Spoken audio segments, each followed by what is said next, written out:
Viewers, আশা করি সবাই ভালো আছেন। তো আজকে আমরা গণিত পঞ্চম শ্রেণী 22 পৃষ্ঠার কিছু সমস্যা নিয়ে আলোচনা করব। তো সমস্যাটা 22 পৃষ্ঠার 2 নম্বরটা কি বলছে? 3 কে 4 দিয়ে গুণ করলে গুণফল 12 হয়। 3 কে 4 দিয়ে গুণ করলে গুণফল কত হয়? 12 হয়। 3 কে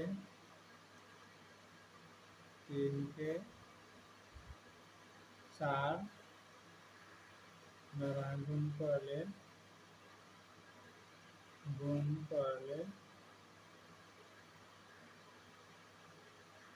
3 কে 4 দ্বারা গুণ করলে 12 হয়। সুতরাং আমরা গাণিতিক বাক্যে প্রকাশ করি। গাণিতিক বাক্য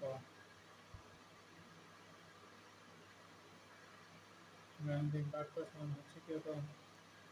3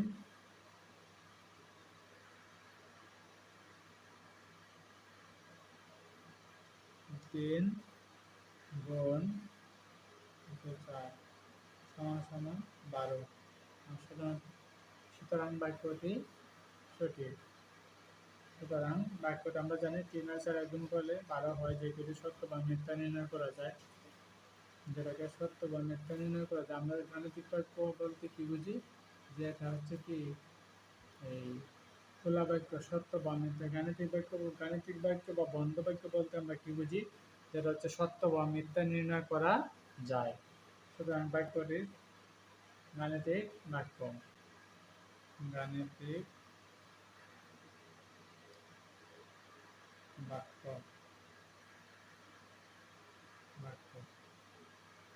তবে হচ্ছে 3 নম্বর। 3 নম্বর আমাদের কি বলছে? 3 নম্বর বলছে 26 কে 4 দিয়ে ভাগ করলে ভাগফল 5 হয়। 26 কে 4 দিয়ে ভাগ করলে ভাগফল হচ্ছে কত? 5 হয়। 26 কে 4 দিয়ে ভাগ করলে ভাগফল 4 হয়। এটা হচ্ছে কি বাক্যটি সঠিক বা মিথ্যা, এটা আমরা কি করব? নির্ণয় করব। সো আমরা এখন লিখব কি? গাণিতিক বাক্য আমরা লিখতে পারি গাণিতিক বাক্য। প্রশ্ন হচ্ছে 4 দ্বারা কে 26 কে 4 দ্বারা 26 কে 4 দ্বারা ভাগ করলে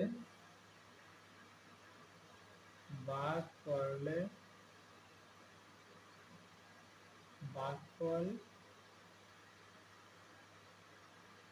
5 হয়। 5 হয়।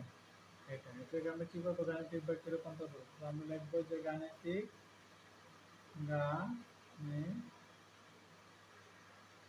বাক্য। আমরা এটা দেখি এটা যায় কিনা। 26 আছে ভাগ হচ্ছে কত? 4। যেহেতু প্রথম এক সংখ্যা নিচে দেবো, এক সংখ্যা যাবে না, 2 সংখ্যা দেবো। 2 সংখ্যা দিলে হচ্ছে কত? 4। 100 যেহেতু প্রথমে এক সংখ্যা দেবো, এক সংখ্যা দিয়ে এক সংখ্যাকে ডানা, যেহেতু 4 থেকে 2 ছোট, এই জন্য আমরা 2 সংখ্যা দেবো। 2 সংখ্যা দিলে হচ্ছে 4 26। 2 এর মধ্যে যায় না, 4 26 এর মধ্যে যাবে। 26 এর মধ্যে যাবে হচ্ছে কবার? 6 বার। 6 4 হচ্ছে কত? 24। আমরা লিখবো 2 হচ্ছে কত? 24। তো এখানে হচ্ছে কি বাক্যটি আমরা দেখতে পাচ্ছি হচ্ছে কি ভাগফল কত? ভাগফল হচ্ছে 6 এবং হচ্ছে ভাগশেষ থাকছে হচ্ছে 2। সো বাক্যটি গাণিতিক বাক্য। সো বাক্যটি সত্য নয়। আমি দেখতে পারি বাক্যটি সত্য নয়। অর্থাৎ যে উদ্ধৃতি দেওয়া আছে যে 26 কে 4 দ্বারা ভাগ করলে ভাগফল 5 হয়, এই বাক্যটি সত্য নয়। বাক্যটি সত্য নয়। সত্য নয়। যেহেতু বাক্যটি সত্য নয়, এটা হচ্ছে কি বাক্য? সুতরাং আমরা লিখতে পারি বাক্যটি একটি গাণিতিক উক্তি।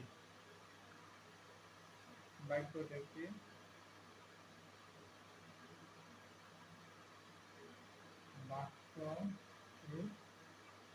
একটি গাণিতিক উক্তি। গাণিতিক উক্তি, গাণিতিক উক্তি। আশা করি বুঝতে পারছেন। এবং 4 নাম্বারটা হচ্ছে কি, 4 নাম্বারটা শেষ করে দেব। 4 নাম্বারটা বলছে কি, 4 নাম্বারটা বলতে হচ্ছে এটা 4 বলছে যে বর্গ, এখানে বলছে যে অজানা সংখ্যা, অজানা সংখ্যার জন্য আমরা কি ধরতে পারি, প্রতীক হিসেবে বর্গ এবং কি ত্রিভুজকে ধরতে পারি। ব্যবহার ত্রিভুজকে, বর্গ এবং ত্রিভুজ ধরে আমরা কি করতে পারি, অজানা প্রতীক হিসেবে এইগুলা ত্রিভুজ বা বর্গকে আমরা ধরে রাখতে পারি।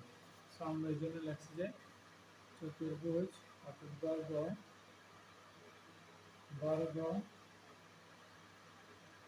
বর্গ এবং বর্গ এবং বর্গ এবং বলছি কি, বলছি যে বর্গ এবং যোগ ত্রিভুজ যোগ করলে যোগ করে ভাগ 10 হয়। বর্গ এবং ত্রিভুজ, বর্গ এবং ত্রিভুজ যোগ করলে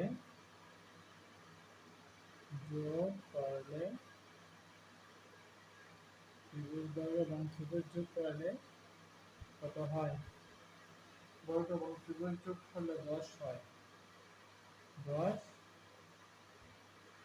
হয়। সব বাক্যটা হচ্ছে কি, আমরা এটা বাক্যটা দলকিত, এটা হচ্ছে কি একটি গাণিতিক বাক্য হিসেবে যদি আমরা রূপান্তর করি, সেটা লিখবো গাণিতিক বাক্য। অর্থাৎ গাণিতিক বাক্য কোনো আমরা রূপান্তর করে লিখবো গাণিতিক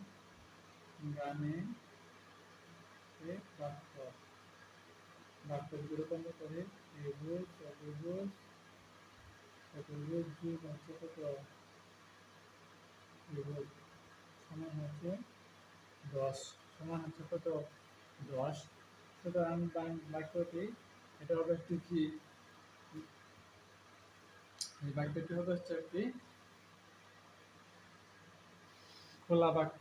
কারণ হচ্ছে কি, সুতরাং এই বাক্যটাকে আমরা ধরতে পারি খোলা বাক্য। কারণ হচ্ছে কি, আমরা জানি চতুর্ভুজ অজ্ঞাত প্রতীক এবং ত্রিভুজ হচ্ছে অজ্ঞাত প্রতীক। তো এই চতুর্ভুজ এবং ত্রিভুজের মানের উপর নির্ভর করবে হচ্ছে কি 10। এই জন্য আমরা লিখবো যে বাক্যটি হচ্ছে কি একটি খোলা বাক্য। কারণ গাণিতিক বাক্যটি সত্য বা মিথ্যা নির্ণয় করা যায় না।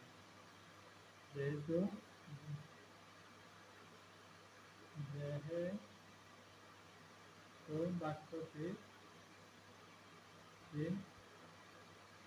বাক্যটি সত্য না মিথ্যা নির্ণয় করা যায় না, নির্ণয় করা যায় না,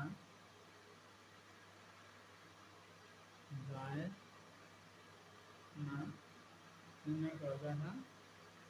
সুতরাং এটা হচ্ছে এটি একটি খোলা বাক্য, খোলা বাক্য। আশা করি বুঝতে পারছেন। ধন্যবাদ।